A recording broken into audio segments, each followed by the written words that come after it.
Marina Tazetdinova goes to her beauty salon to get things ready for business. After a month of lockdown, the beauty salon owner in St. Petersburg still does not know when her clients will come. Another month without income, and Marina says her business will die. Extremely desperate. I even know some owners of the beauty salons that have shut. 3 or 5 salons were completely shut, and the people are now working from their homes because under the current situation, it is impossible to pay the rent, the supplies, or salaries to their employees.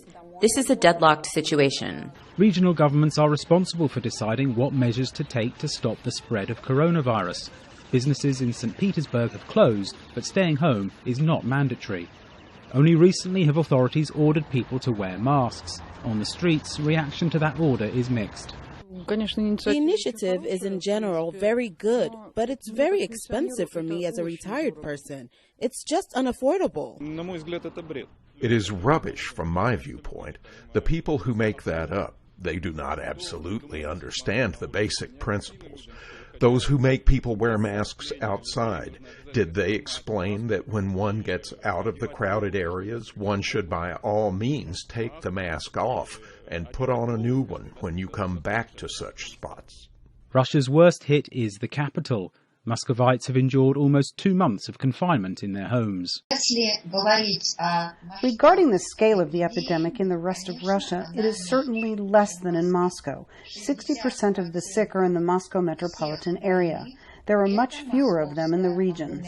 The infection numbers may be better in the regions, but the economic situation is not. In Vladikavkaz in the Russian Caucasus, some 2,000 people clashed with the police recently in a protest against the lockdown. In the Republic of the North Caucasus, there is a great deal of so-called small trade. There are quite simple markets, small supermarkets. The people got together for a rally after President Putin said that we do not work. These are called non-working days, while at the same time people have to feed their families. No one knows when this crisis will end. Like people in other countries, for many Russians like Marina, it is a difficult, if not impossible choice between protecting oneself from a largely invisible health threat and ensuring one's livelihood. For Sergey Smolyakov in St. Petersburg and Ricardo Marquina in Moscow, I'm Jon Spier, VOA News.